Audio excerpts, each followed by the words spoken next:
Hello, Hello. Paranormal Pixies here, Blade. Oh, Rhonda, you didn't turn that light on. Oh, okay. That means I it's, gotta reach. It's dark in here. I gotta reach. Hold on. Grab him. There we go. There we go. Now you can see us. Oh, yeah. And all our lovely lazing around the house on the weekends splendor. Okay. I teach. I'm around germy children all the time. Yeah. And their germs have attacked me. So I'm not feeling my best. But that's usual at the beginning of the school year. Yeah. So Yeah, you'll survive. I will, unfortunately. And have you been baking? Because it kind of smells like pumpkin bread or something in here. No. No. I got eggs boiling. Okay, I don't know why that would smell like that. Okay. I don't know. I don't know either. Yes, see you. Just in case you didn't realize he was there. Of course. He wants you to know. Okay, so we decided this week we're going to do voodoo since we did zombies last time. Yep. And I'm gonna stop. Serpent in the Rainbow by Wade Davies is a really good book to help define that. What's the difference between voodoo, which is a religion, and hoodoo, which is a magical system? Right. And he goes into a lot of the description into that. So tell me what you found out about. Well, real quick, does he talk about Santeria in there? No, he does not. But I have noticed in researching that there's a lot of conversation about the three because they, in the media, get kind of mashed together. Right. And they're three completely different things. Right, exactly. Yeah. Completely different. I mean, so I spent a lot of time. I've spent some time down in New Orleans. Right.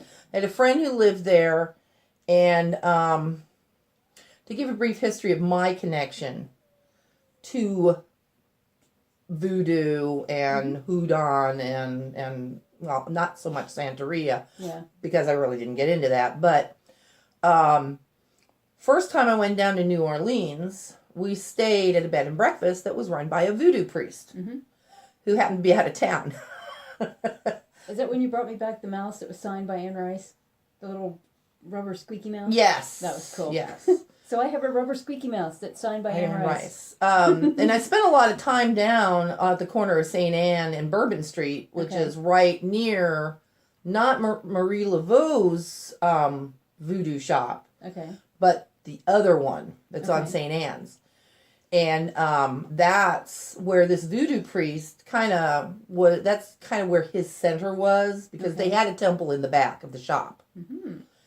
And, well, to give you an idea, we had fun. It was me and a friend of mine who now lives in California. She's the one who had moved there for a while. Okay.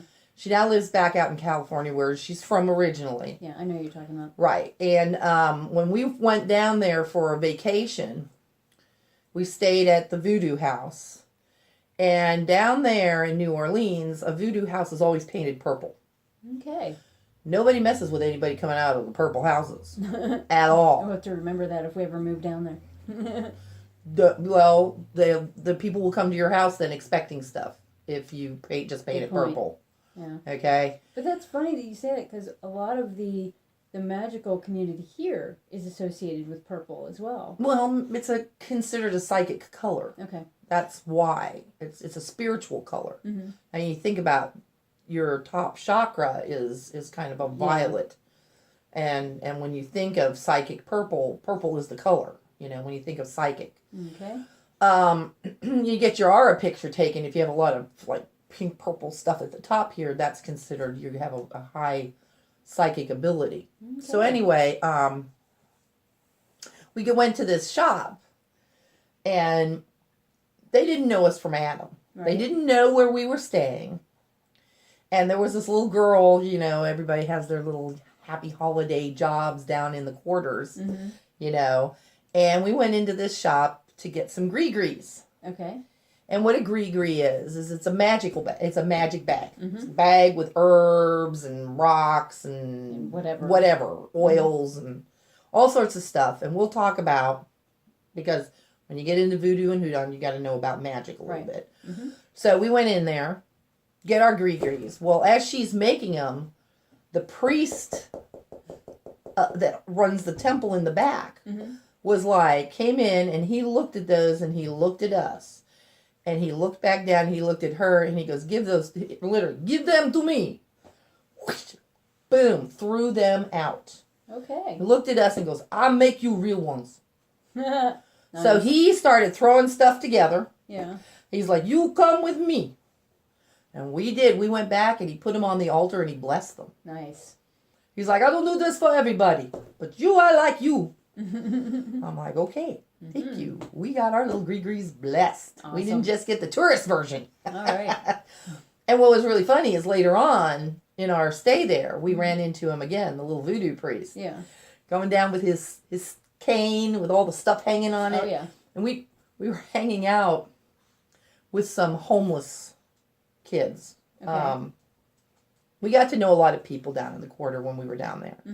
And these were some homeless boys. And unfortunately, this happens. These were boys who were selling themselves. You know, they're out there. They're living on the streets. They're doing anything they can to get money. Right. You know, and you know, we hung out with them and we talked with them and stuff. And as we're sitting there, here comes the voodoo dude. And he sees us and he's like, oh, girls, I got something for you. You stay right there. You stay right there.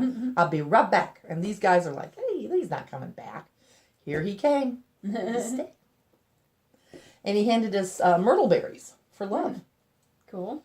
And he's like, they'll bring you love. You good girls. So we went, you know, we stayed there. And then one night while we were there, we were sleeping in the same room, me and my friend. And the door that led outside of the house was in that room. And it led to the courtyard where they held rituals. Right. Well, something woke us up, and we both looked up, and coming through the door came, the best description is he is a young guy who wears a horned mask. And this is Ishu. Okay. Who is the god of the crossroads. Another name that they use a lot for the god of the crossroads is Papa Legba. Okay, the intermediary between humans and the Orisha, the gods. And so we actually saw, coming from the courtyard, we saw Ishu come into the room. Nice. Turned, he looked at us, went like this, and then walked back out. Okay. We walked outside, didn't see anything. We talked to the voodoo priest about this, and we were able to take some of the dirt and a brick from the backyard. Nice. As a representative of what we had witnessed. So I do have an altar to Ishu. But I will say, when you deal with these types of energies, these types of powers, you must be careful. Oh, yeah. These they don't play. They do not play. And that applies to anything. Right. I'm going to push this in just a smidge. Hi, there's four of us now. That's a lot. Yeah, because I see parents who name their kids after gods. ISIS. Yeah. I even swear to God, I was working in retail at this one little store, and this woman called for Ishu, her child. And I was like, do you even understand what you just named your child? Yeah. Because this is a trickster god.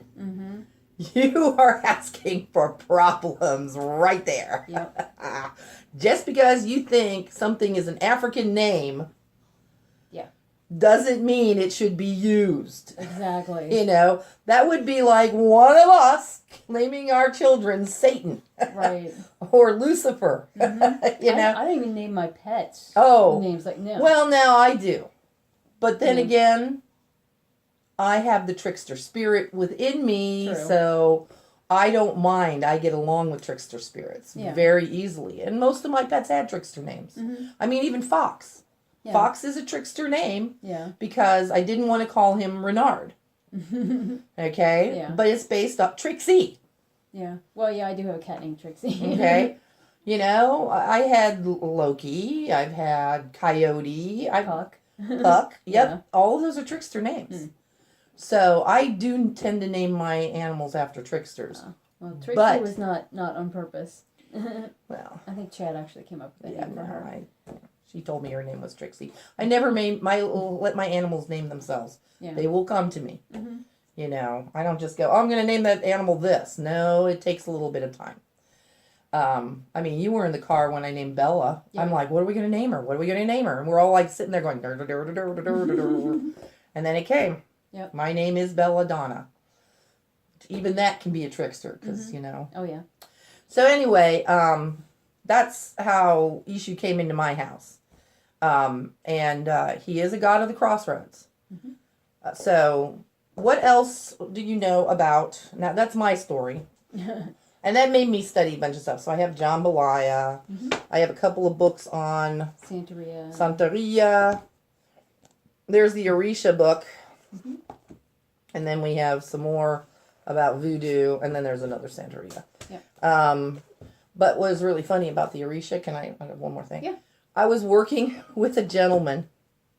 He was a sub. I was working at this one school in a long term. And he happened to be subbing for my co-teacher. And he was from Nigeria. Cool. And I said, oh, well, are you familiar with the Orisha? And he looked at me, he was like, what? How do you know about the Orisha? And I explained to him, you know, that I had been down in New Orleans. I was an anthropology major. I'm interested in comparative religions and mythologies and stuff like that. And he was like, oh my gosh. And so we sat, had a long talk about him. It was kind of interesting talking to somebody from that area that actually practiced that religion. Nice. So, I'm going to hand it over to you now that I've talked. Well, I mean, I didn't know a lot about voodoo before. I mean, we know a voodoo priestess. Yes. I haven't heard from her in forever. It begins with a D. It's Aboyade. Oh, okay. Yeah. But then she has a normal name too, right? Darlene Probably, but I always just knew her as Aboyade. Okay. Yeah. But I was doing a little bit of research. Like, you have Haitian voodoo, and then you have the New Orleans voodoo, which are two different things. Right. They are. Yeah. I mean, like, the New Orleans voodoo is influenced a lot by Catholicism. Well, but so is the other one. Well, there's Southern folk magic is in with the New Orleans and voodoo. that's the hoodoo. Right. That's what actually hoodoo means, is Southern folk magic. Right. And the voodoo that I read about was the Haitian voodoo, which is kind of what we touched on in that last week. Right. And both of them have the Orisha in it, which is, you know, Papa Legba, Baron Samadhi. Those are Orisha. And the Louisiana voodoo, which is the one I'm most familiar with because you and me, we know people that are practitioners of that. There really isn't an initiation involved. Right. You know, you can just go and do it, especially the Louisiana one, because they mix the folk magic into the religious aspect as well. And the hoodoo, you don't have to be initiated into that. You just practice. Right. Like if you put brick dust across your threshold, someone that intends you harm is not supposed to be able to go across it. Right, exactly. Stuff like that. Exactly. Which I do. I have brick dust. Yeah. So I have salt around my house. Well, I have that too. I got salt. I've had the house blessed. Yeah. I'm one of these people, you know, I guess the best way, I used to be a gamer, and one of my things is, what's your religion? And I would put down any god that would answer. You know, all of the above. Oh, yeah.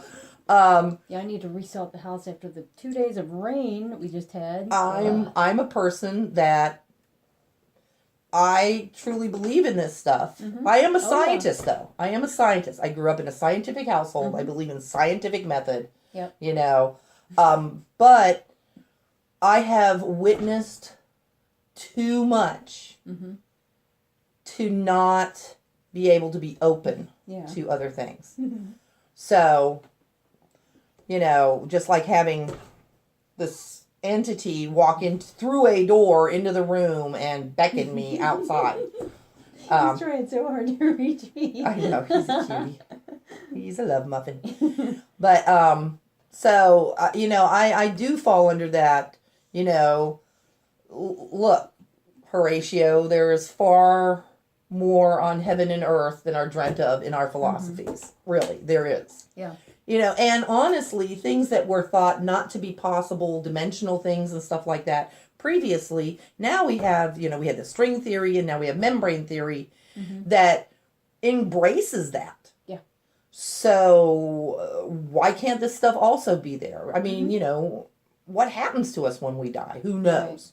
Well, but you've been with me when I've said, Goddess, I need some money, and I get a sale in my Etsy store, like almost immediately.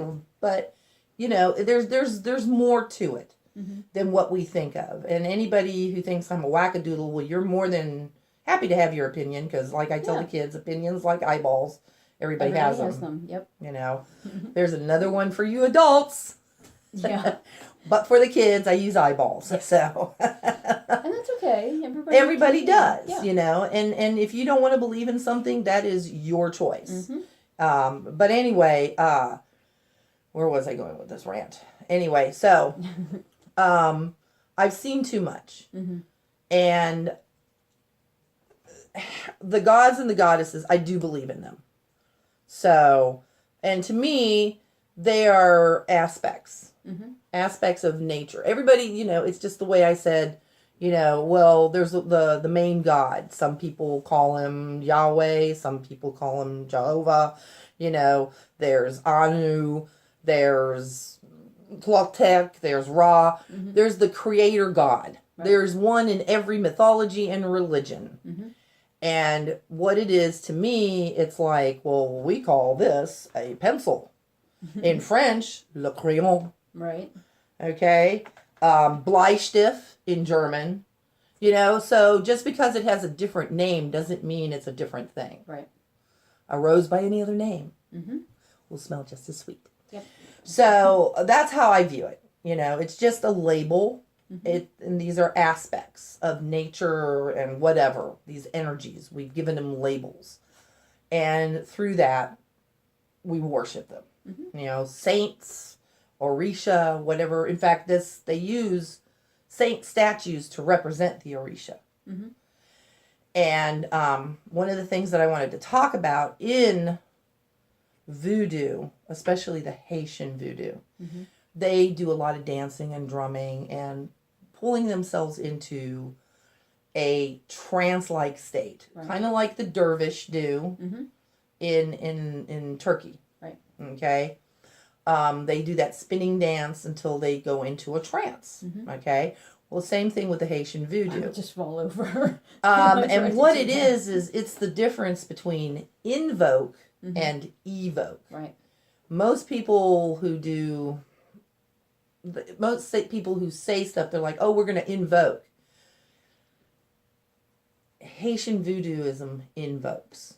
What that means is they allow that energy into themselves. They become literally the body for this energy. Prayer is evoking. You're asking. Okay, so there's the difference between those two. I just wanted to address that. Haitian voodooism invokes.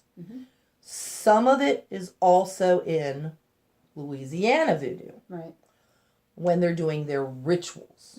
Well, that's why they wear the white dresses and all white. Yeah. Right, exactly. So you got to know the difference, because some people really don't know what the difference is. Now let's go on to hoodoo. So we know a little bit about the two differences between those two. Okay, so the hoodoo, which is the form of magic, which can also be connected to the Louisiana. Right. They have priests and priestesses. I wrote down just because I'll say these horribly, me being the Hungans are the male priests of hoodoo. The Mambos are the female. Now, they're pretty neutral. We aren't going to go, oh, they're the good white magic. Oh, versus the ooh, boo, bad magic. No. Yeah. They're pretty neutral, you know. They're not out to do harm. Most of them are healers. There's a lot of healing. You know, oh, you know, my husband doesn't love me anymore. Is there any way, you know, okay, let's see what's going on. Maybe we can do that, you know. Right. Versus the Bokur, which are, as we said last time, those are the bad guys. Yeah. Okay. Haitian voodoo, as well as Louisiana, use the VVs. Use them. Which is the symbols. Right. And actually, I think I was looking up. Let's see. I just didn't know how to pronounce that. It's like Yeah. it's the symbols for the Okay. different gods and that. Well, this one is. That's the one for Baron Samadhi. Yeah, my mind got bad. Wikipedia, horrible place. I like the one for Papa Legba. That one's pretty cool. Well, here we go. Yep, there it is. This is Papa Legba. That one's neat. Yes. Now these are babies. These are symbols for calling that particular Orisha. Mm-hmm. Okay. They're beautiful. I mean, they make them out of corn flour. Yeah. So, yeah, it says he's the spirit of the crossroads. Mm-hmm. Okay. Which is also, he's also known by Ishu. But Papa Legba tends to be an older form. Yeah. He like Baron Samadhi, has a top hat. Yeah. He also has two serpents with him. He has two boas. So, yeah, there's the Bokur that I was looking up, just making sure. On my research. Anyway, so I had written down a few notes, which we've pretty much gone over. Yeah. But yeah, the hoodoo is purely their magic form. Mm-hmm. This is where they're using the powders and stuff, and the Bokurs use it to create zombies. Mm-hmm. Now, again, what I also wrote down is that in the Haitian one, they use Catholic saints in their ritual to represent the Orisha. They also use the Psalms from the Bible in their ritual, and they speak in Creole. Yeah. Theirs is mostly a French version of it. The Catholicism is based off of the French. Mm-hmm. Even in Haiti, a lot of it is in French. Right. Yeah. Because who settled them. Yeah, in parts of Africa, their main language is French, like Morocco and. Well, yes, and I was actually I don't have. Well, let's just pull it up. We got it's like easier. 7 minutes. Okay. To take. Oh, that didn't help me. Anyway, I was going to show this. Let's a map of Africa. Map of. No. Map of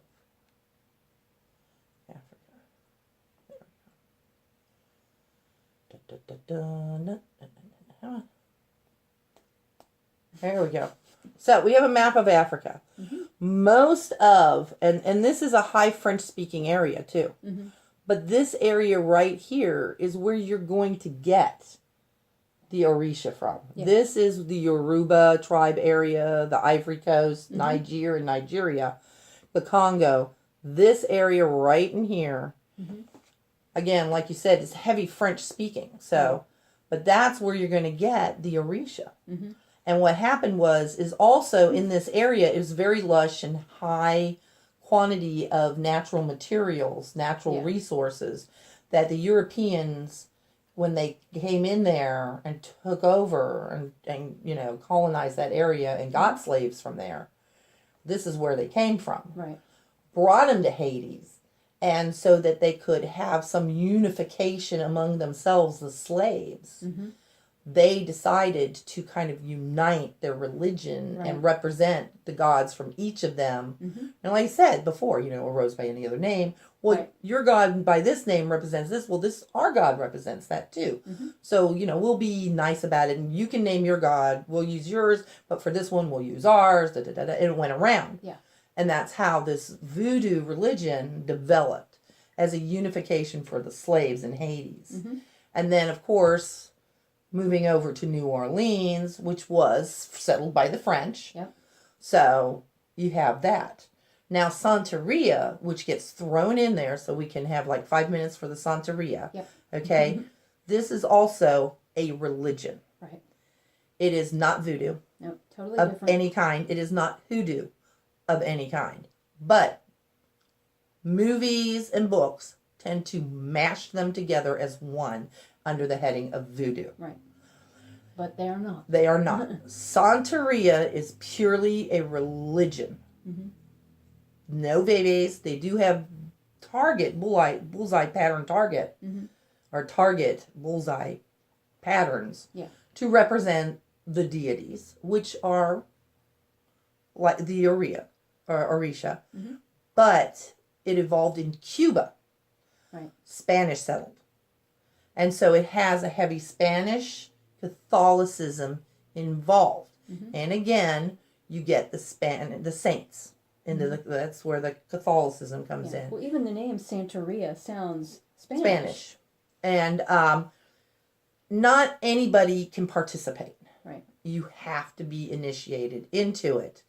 One of the things, and I haven't really studied Espiritismo, but that actually was interwoven into it in the mid-1900s.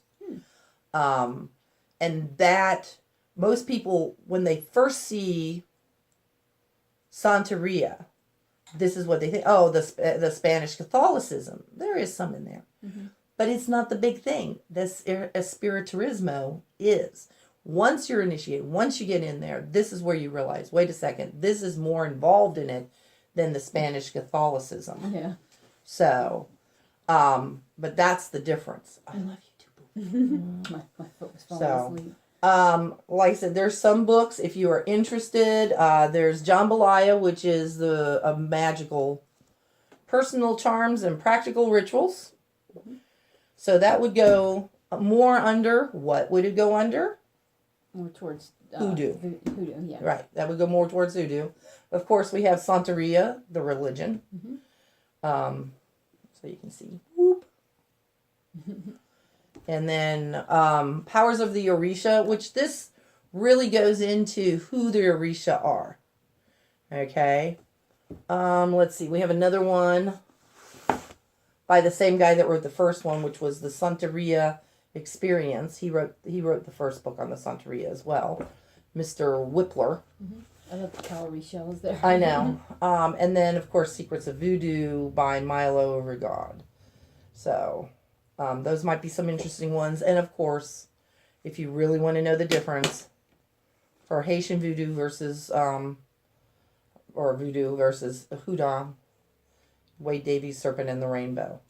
So, that's pretty much it. We made our goal. Yep. So, you all have a wonderful evening. Yep. If you want to hear anything else next week, leave us a message. I have a list out there that we could probably look over and see. Okay. We're open for what to do next. So, you guys have a wonderful afternoon. Blade saying, see you later. Bone Daddy back there, not quite waving. Coco waggling his tail under the table and looking, adoring at everybody. And yeah, make sure you subscribe if you haven't already, and hit the like button, the little, thumbs up thing, so we know that people are actually watching. Yes. And don't forget to subscribe again. Yes. So okay. We'll see you have a good one. Bye. This one is over. Yes. Bye.